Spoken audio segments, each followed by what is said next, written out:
requested for. These days, people are talking about the dressing of women and all that. We have said enough, but I don't blame us, because I blame an institution that has failed its work, the family institution. A young girl dresses anyhow, leaves home, and the mother or father says nothing about it and walks around in the society. Think about it. You sit in your church, you sit in the car, in the lectures and everything, and you see what goes on. This is no new thing to us. I have prepared a speech to come and read to us, but I feel like I should talk to us, because I can come and read the speech and go and follow the formalities. But that wouldn't make an impact. I want to speak to our minds today, that let us see beyond the physical. And I say that with authority, with respect to the crown. Like I told you, the greatest crown you can ever get is your character displayed in the image and likeness of God. And that is what God would award you for, not the crowns that you have. How many crowns do you have if you go to heaven? Ask yourself that question. When we talk about the health of the woman, these days our ladies are involved in a lot of things, trying to make themselves beautiful. It is very good. Let me tell you something. We call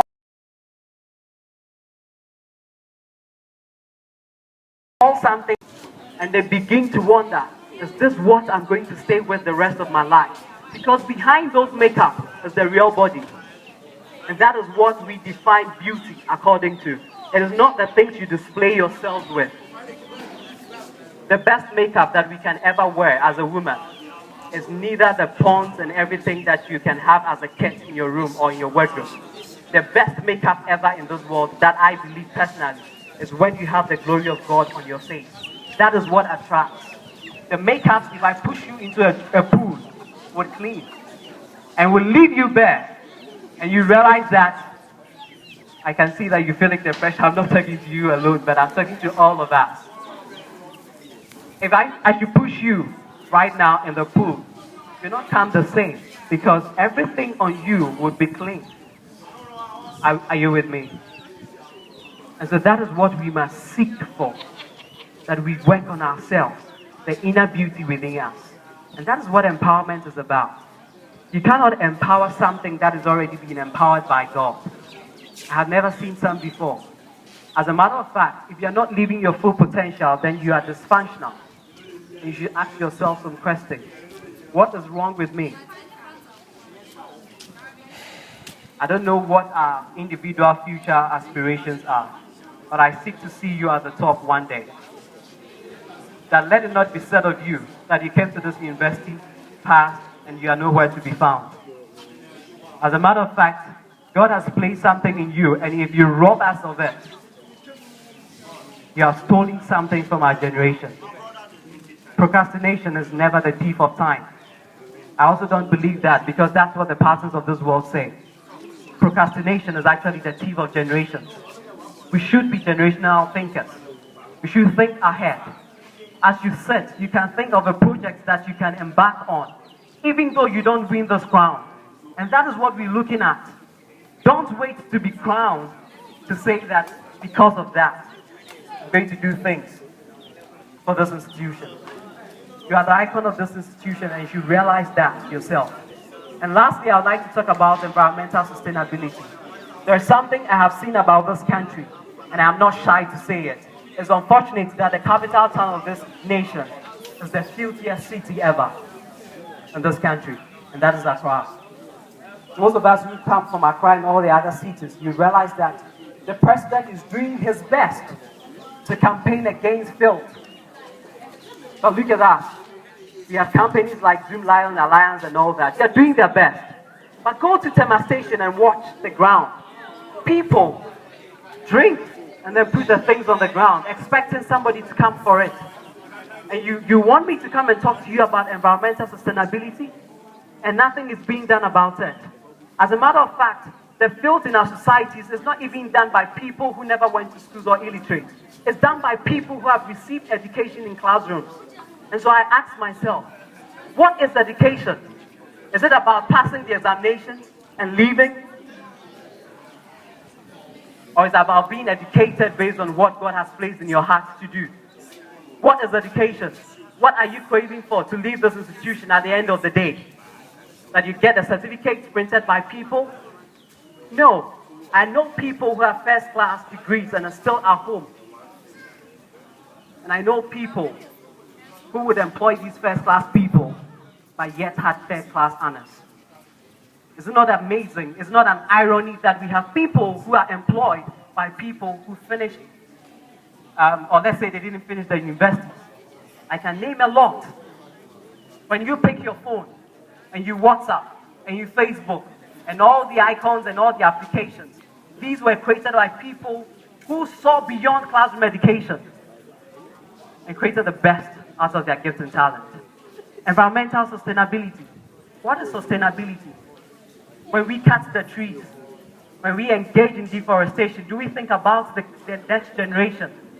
I have never seen any culture that has swallowed coffins than our Christian culture, where every single day we cut trees, make caskets out of them, coffins out of them, put glass on them, and bury it in the ground with ornaments. And I ask myself, people spend time to get this gold dug from the ground, wasted resources, and yet we give these resources back to the dead, to the ground. And that is what Africa is known for. We bury things that are valuable, and we don't think about the next generation. These are things I want your mind to be thinking about. You may not see me again. And these days I tell people, when I was coming, I was telling my mother that if I come here, next time you hear that your son is dead, don't cry. Because I was going on a mission to come and speak to thousands of people. We may not be thousands, but I know that one of us would actually transfer whatever information you've had to the next generation. And that is what I want your minds to be thinking about, environmental sustainability. How do we sustain this environment that is dying? Think about it. Think about it. Every day you go to the market and you wrap your cassava and your yam in a polythene bag. Ask yourself, where does that polythene come from? It came from that tree you urinated on when it was young. Think about the books you are writing on. The paper, mache, it came from a tree that you spat on. Think about the gadgets that you are using, your iPads and stuff. It came from minerals from the earth.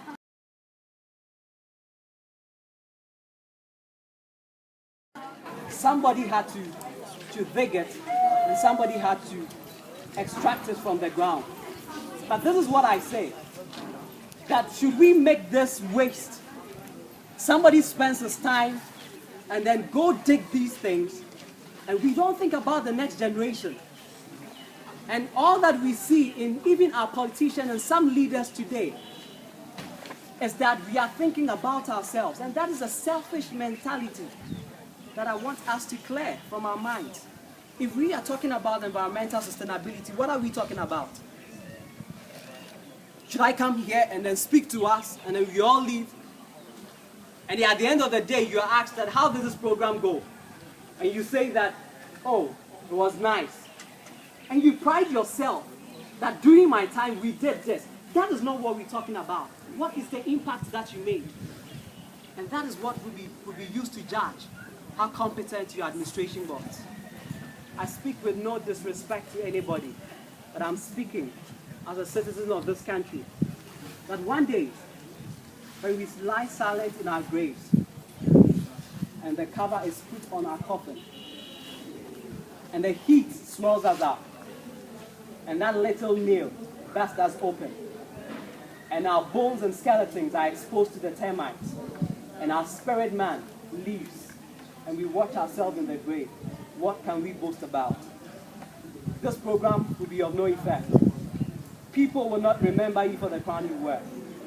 They remember you for the things you did. As a matter of fact, we have history recording people who were able to go through crisis and then defeated it. What are you empowering yourself with? There's something within each and every one of us. And when we look at the trend these days, when I ask people, what's your gift and talent? The only three things they talk about is singing, rapping, reciting poems, fashion. But do you know that talent and gift goes beyond that? And I know that on your Akaba night, if they tell you to display your talent, it will be one of these categories I've mentioned. But have you thought of it? That we can also have the gift of just smiling to people. Do you know the number of people that walk around on the street frustrated? Do you know the people that want to hang themselves each day? Go to India, you'll be shocked. The rate at which education is killing students because they don't make the first class. Many of you have watched Three Idiots before. Somebody hanged himself because he couldn't make up with his project work. Is that what society has reduced us to? And I challenge you that as this crown, whoever is going to be given to, form a team and work together. Some of you and everyone, the amazing fact is, all of us seated down. Some of you know that you get the crown by all means. Some of you are only just there to represent. It's a normal humanistic tendency. But let me tell you that irrespective of whether you win this crown or not, you are still beautiful. And keep that in mind. And whether you wear the crown or not, there's a level of beauty in you. And that's what you should be working at. Anytime I see any of us on the street, let us be mindful that people are still watching, even if you leave this university. When you go out there, you can write on your CVs, I completed this institution. But as a female, ask yourself, how many of you would give in if you come across a boss who wants to employ you and tells you that before I employ you to become a manager or something, a manager, I want to sleep with you. Would you do that? You can tell me no, but the reality is there when you face it. When you are one-on-one with the boss and he gives you the offer that I want you to be the manager of this branch, but I want to go into bed with you first. Which one are you going to take? I will not be there. Your mother will not be there. But remember this day. And whatever you did in the secret, know that that same method has been applied to other people. I'm speaking to empower you. When you get out there, you face the pressure in society. From the authorities, especially with the men who are in authority. They would want to exploit you first to give you a certain position. Be very careful and keep your dignity tight. Forget about what people will talk about you. You know it's between you and your God. I have come across people who tell me more often that I'm trying to live my best for God, I'm trying to live my best for society. But people talk about me. People say all sorts of this. Jesus Christ was talked about. How much more you? And that is the empowerment I want us to renew our minds on. That let us see beyond the occasions and make impact in societies. Some of you are in level 100, especially all of you. Let me tell you something. Once you've been into this university, a lot of things will happen to you. The story you have now will be different when you get to level 400. You can ask the 400. For now, it is okay, school. You're enthusiastic about learning new courses. But when the going gets tough and you begin to give up, and as a matter of fact, your school fees is not declining, it's going to ascend. Some of you are going to face challenges to pay your school fees. But the question is, how are you going to get the resources to pay your school fees? Would you give up your precious thing for money that is printed? That is what I want to empower you on. And that's what I want to educate you on. I know every one of you as a lady here go through societal pressures. You would get to a certain point in time and your family would start putting pressure on you to marry. Be careful with the person you choose as your partner. All these things are things that we must consider. The rate at which people are divorcing in the society is even unbearable. It is unattractive these days to marry and expect to live with your husband or wife the next 50 years. Because the timeline that is given to our families in terms of marriages these days is not beyond 10 years. But look at us. We are saying society is dynamic, society is modernized. Is it true? You can judge for yourself. I don't intend to speak long. Take your time. But this is what I leave with us. And think about it.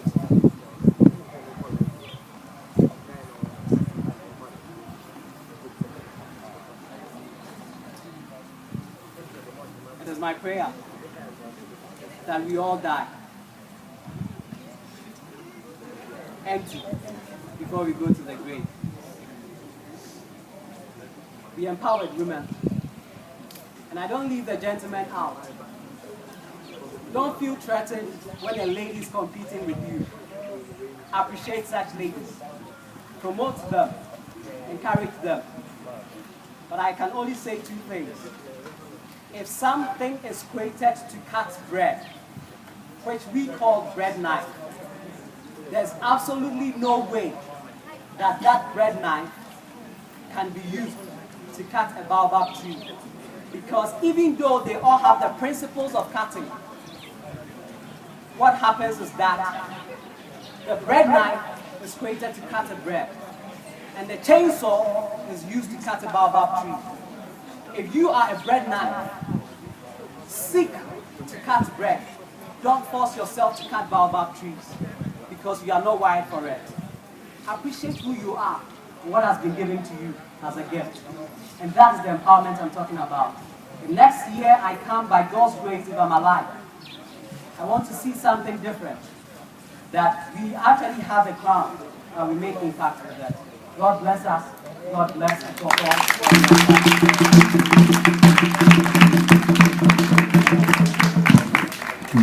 Oh, you can do it better for Dr. Quist. Well done, well done, well done, well done, well done. Okay, we are glad our lights are back. I want to continue with by taking a message from